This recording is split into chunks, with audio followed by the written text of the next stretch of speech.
Regarding Bruce Arians, I didn't want to sit here and say that everybody knew that it was happening, but, he's not in great health anyway. And but he says the health thing, don't bring up the health thing. I know he doesn't want to brought up, but he's, it's a lot of stress. He's not a healthy guy. And quite frankly, I know that he is a pioneer in the eyes of Tom Brady and many in the NFL because of the hiring practices that he has been fortunate enough to be a part of, his days in Arizona, his days, of course, down in Tampa. He's got 31 coaches on that staff. And he felt like, this was the time. And, I always tell you, being a head coach in the NFL is incredibly, incredibly stressful. It is. There are so many things that come across your desk. And, I can just see a guy his age, a guy physically not what he was 10 years ago, 15 years ago, and really feels good about where the Tampa Bay Buccaneers are now and leaves his good buddy Todd Bowles in good hands with Tom Brady. Why not do it this way? And Brady's why not is the question. I mean, I'll give you the answer because Tom Brady's got one more year, and don't you want to try to win another Super Bowl with him? Yeah, but again, it goes back to the whole stress and everything else. And, he's getting paid really well. He's made a lot of money over the last couple of years, and actually I would say the last 10 years. But, I just think for Todd Bowles, this is great because he now finally has a quarterback to hopefully support him, and hopefully he doesn't make any stupid decisions like he did at the end of the playoff game against the Rams and leave Cooper Kupp one-on-one for a game-winning touchdown with an all-out zero blitz. Yeah. So, I'm not shocked by any of it, but I'm also, I don't think Tom Brady's going anywhere. There's some people out there thinking that maybe he's going to try to push his way to, Miami. Maybe he's going to try to push his way to San Francisco. And I'm sitting there going, wait a minute. Why would he leave the NFC South? Right now, the starting quarterbacks as we sit here in the NFC South are Sam Darnold, Jameis Winston, and Marcus Mariota. Wow. I mean, it's just like when he played here in the AFC East. Basically, yeah. And the situation that was going on with the other three teams until Josh Allen got here. This has been, I'm not saying that you got to play, you got to go out there and you got to go do it, but it would be ridiculous for him to even try to wiggle his way out to get into the AFC. That makes no sense because of all the quarterbacks in the AFC now. And there's one or two less quarterbacks in the NFC that he has to deal with, and Russell Wilson and Matt Ryan, especially in his own division. Right. So in his own division, you've had Drew Brees and Matt Ryan get moved out of there, and he's hanging in. He's got a good team coming back. And, he and Byron Leftwich seem to have a really good relationship. Todd Bowles is going to let those two guys do whatever they want on offense. He is not going to get in the way. I can't imagine that Todd Bowles is going to be walking into an offensive meeting room, maybe like Bruce Arians did, and wanted to change things up in the last minute and say, this is what we're doing and how we're doing it. Man, I got a tough time believing that there wasn't some sort of discussion here with Tom Brady coming back. Well, he knew. Tom Brady knew. And he obviously was okay with it. Yeah, of course. Of course he's okay with it. And now, like I said, it's really up to Byron Leftwich and Tom Brady to run the offense the way that they want to run it. And I'm not saying that Bruce was an impediment. I don't believe that. I believe that you need a steady hand at the front of the ship to be able to drive that ship. And I think Bruce has really done that. And to be able to convince Tom Brady to come down there and play for him, that was a coup in itself. So, do you think that Bruce Arians throwing Antonio Brown off the team in the way that he did pissed off Tom Brady to the point where that relationship got fractured? No, I don't. Hey, look, whatever he said to Antonio Brown on the sideline against the Jets was get the bleep out of off the field. Antonio took it literally, and made a spectacle out of it. And I think anybody in their right mind watching that, including Tom Brady and all of his teammates that supposedly love him, realized that he quit on their team in the middle of a game. And he was sulking on the sideline on the bench. So he may love Antonio Brown, but Antonio Brown also, remember, after the fact, started trashing Brady. Started trashing Brady too. Yeah. So I just think this is good for Todd Bowles, and I do believe Bruce Arians when he says, this is the right time. This team is in good hands. The team is going to be a good team. They're in a division that's going through major transitions in Atlanta and New Orleans, and they're still in a transition phase in Carolina. As a matter of fact, that general manager says, don't be surprised if we take a swing at another quarterback in the first round because, they're not at all, confident in Sam Darnold. So why wouldn't you stay there? That's the place you stay. That's 6 wins right there. So you are telling me that the Tom Brady-Bruce Arians relationship Had nothing to do with this decision. Nothing. I can't tell you for a fact. All I can tell you is what Tom Brady put out on Instagram last night and how he wrote. But they're going to be the kissy face and the whole thing. Well, I mean, so, of course. I'm not going to get into their whole relationship. I mean, why not? That's they won a interesting. Super Bowl together. Yeah, the first year together. Mm-hmm. And if you remember that first year, Bruce Arians was somewhat critical of Tom Brady publicly. Well, yeah, he felt like he had to be. I think they got off to like a 7-4 start and then went on that final run there. Yeah. Mm-hmm. And they go all the way to the Super Bowl, and they played a fabulous Super Bowl. And I don't see how, watching that boat parade that we copied. That's right. In Long Island, I don't know why anybody Things would could be have fallen upset. apart. Look, could they have had some tension or something like that? Yeah, football is tension filled, man. Every week is like the most important week in that coach and quarterback's life, and that's why there is so much stress and tension. So now I'm going to read you a tweet from a man named Rich Ornberger, who played offensive line in the NFL, was Tom Brady's teammate in New England for a number of years. This is back on February 18th. Okay. Ornberger, all right? Yep. He said, heard some interesting things recently. All the way back, remember, February 18th. Okay. The Tom Brady and Bruce Arians honeymoon was over in Tampa. The retirement announcement wasn't because of the trouble seeing eye to eye on the offensive game planning, but the relationship was souring. Yeah, I wouldn't doubt it. I mean, I'm not going to second guess that. I'm not going to, because I have no way of confirming that, and I have no way of disputing that. Yeah, you know what I did yesterday? I went through all the verified accounts of people that were following me to see who was following me, like people who had verified accounts. And Rich Ornberger was in there. He's following you. This was last Good for night, Rich and I was like, oh, Rich Ornberger. And then this morning, Rich Ornberger's tweets are all over the place. And All I was right, like, I got a lot of Rich Ornberger in my life. So what is Rich doing now? He's working for like Fox Sports or something. Well, there you go. So we're all in the sports world, and we kind of, He's here we go. So he's a current host on Extra 1360 and Fox Sports Radio. That's what he's doing. And where is that? In San Diego. He's an NFL analyst on NBC San Diego. Oh, good for him. Yeah, good for him is right. It's pretty good.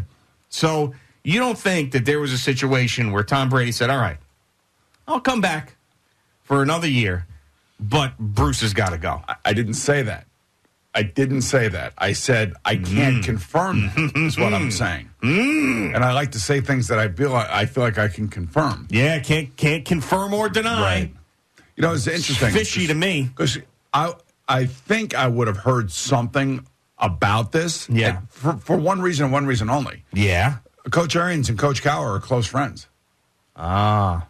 I never heard one iota of any discord between any, maybe early on when Bruce was a little bit out there in the media, and that first year when they got off to a slow start and Brady didn't have a couple of good games, and Bruce was saying a few things. So, now, whether that was this boiling point, I don't know. But we never heard behind the scenes or any of it. But what I do know, and what I feel like is a part of this, is just the stress and anxiety that goes into being a head coach, and where Bruce is in his life, and how, if I don't want to use the word unhealthy, because he's not going to like that, but I would just say he's not the healthiest of guys. Sure. Yeah, and he said before anybody starts with the health thing, I'm not. It has nothing to do with my health. He tore his Achilles recently. I know that. Yeah. He was on the sideline with the boot on. Yeah. Man, that's one. So there was a lot of things going on with him. That's one of my biggest fears is tearing my Achilles. And then I'm like, that would suck. Walking around with a boot like that. That was that Justin Moore did that at Villanova, right at the end of their game too, which is really a shame. But I don't know. For me, it's not like I said, it's not shocking, and it's now Brady and Leftwich control the offense. There isn't a third wheel in that mix. And you remember, sometimes the head coach has to be the head coach of everybody. Yeah, of course. And maybe on a Wednesday and a Thursday, they're not really in the offensive meetings, but they're out on the practice field and they see certain things that they don't like. Yeah. And then on Friday they show up and they're like, "Hey, we're getting this out of here. We're not doing this. We're not doing it this way." And then they start to get themselves involved. Could that have been part of whatever stress or tension this Rich Orenberger is leading to? Maybe. Yeah, maybe. Yeah. I mean, that could be it. But, it's the NFL just never ends. No, I know. This never ends. That's again, like when I saw it last night, yeah, I got it right in the middle of the third period of the Ranger game. So it's kind of distracted me a little bit. We were behind, but then we came back and won. Yeah. But I wasn't overly like, wow. To me, that wasn't like a wow moment. The Tyreek Hill trade was a wow moment. Yeah, it came out of nowhere. The Russell Wilson trade was a wow moment. This was a wow moment for me because I figured, like, if Tom Brady's coming back, he's coming back, and they're going for it again with the same group. Like they're going for it again. He's the only. We're putting the band back together type of thing. But just remember, he's stepping down from coaching, but he's not leaving the organization. He's which is another thing that makes me think that Tom Brady made this happen. All right, well, you could think that. Well, I don't know. I mean, Craig Carton thinks that Julius Randle wants out of New York City. That's right. Wants off of the Knicks, yeah. Right. Which is something that kind of made sense. Right, and he also wants the Yankees to trade Garrett Cole for Marcus Stroman. Yeah, all right, so that I don't know what to tell you. Yeah, no, I know. Well, I think the Julius Randle thing made a little bit more sense for sure. I mean, the way he was acting, without a doubt. Yeah, 100%. But it's not. It doesn't take some sort of sleuth to put two and two together with Tom Brady and Bruce Arians here. I mean, that's what I think most people are going to look at. Most people are going to think that. Because if Tom Brady is coming back for another year after that whole retirement nonsense, then you're telling me that Bruce Arians is going to step down after that? It just seems too convenient to me. It really does. I mean, that's why they've separated the announcements a little bit. So think about it. So when Tom Brady decided to come back, immediately he knew. I don't know if he knew before he decided he was coming back or after, like a day after he decided to come back, that Arians was going to step down and Todd Bowles was going to be the coach. Now, the other thing, too, is Tampa Bay said, we had to check in with the league. We had the league meetings, and, we had to make sure that we were in compliance with the Rooney Rule. And I'm like, well, you got a coach that's a black coach. He's on your staff, and you're elevating them to head coach. How is the Rooney Rule violated? And then they came back with some other thing that I had never heard of before. After March 1st, it doesn't matter. What? Yeah. There was something that was out there that... The Rooney Rule doesn't matter after March 1st? I don't know. Adam Schefter tweeted something out, and I'm like, what is this now? That's too confusing.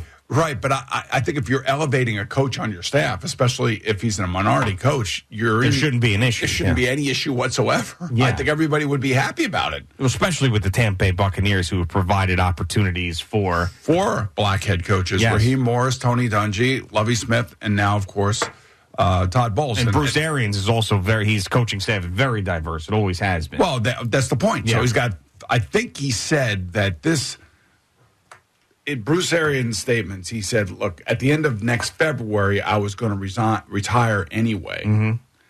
This way, if I step down now, I'm able to protect the 31 families that are coached. There's 31 coaches, I guess he has. Yeah. The 31 families that are under, I guess, like his direct, hiring. 31 coaches. Yeah, it's unbelievable. I guess that includes strength and conditioning coaches. I don't know if there's any other coaches that are out there. I mean, he's got like an army down there. Where is Bill Cowher these days? Is he in the city right now? Or is he somewhere else? I don't know if he's in the city. Could be traveling. Hey, get him on today. Get the skinny. Yeah, he's going to come on and say, Tom and Bruce didn't get along. They hated each other. Yeah, I don't think Imagine? That'd be great. Bill Cowher just I'm sure pulling back the curtain on the Buccaneers. I mean, again, like there's always stress. There's always going to be stress, and there's always going to be a stress. Like you think Joe Judge at the end of last year was starting to snap. Yeah, clearly. I mean, he spoke for 8 straight minutes or whatever, 11 minutes? Yeah, but he lost his quarterback, and they didn't have a legitimate backup, and the team around him was hurt and just wasn't going well. Mm-hmm. And that's the stress that I'm talking about. That's the stress that, none of us see, but they live every single day. And the amount of things that come across their desk is mind-boggling. It's just mind-boggling. And most of it is not even anything to do with the actual game of football on Sunday. This is nothing new for Bruce Arians, though. I mean, he was ready to go again. Something happened. You know what? It's going to come out, damn it. It'll come out. Someone will get it. A Jeff Darlington or a Tom Pelissero or an Adam Schefter or a Jay Glazer. Somebody's going to pull out this information and provide it to us. Tom Brady wanted him out. That's going to be my prediction. You think you're going to go with that, and you're going to stay with that? Mm-hmm. We'll see. Well, again, like I said, out of the three guys that were running the Tampa Bay offense, one of them is out of the mix now. That's right. And the other two get to run it, and that's Byron Leftwich and Tom Brady. Boomer and Gio on the Fan and CBS Sports Network. We're just getting started on this Thursday morning. Jerry Recco's going to give you all the sports coming up with his update in just a couple of minutes.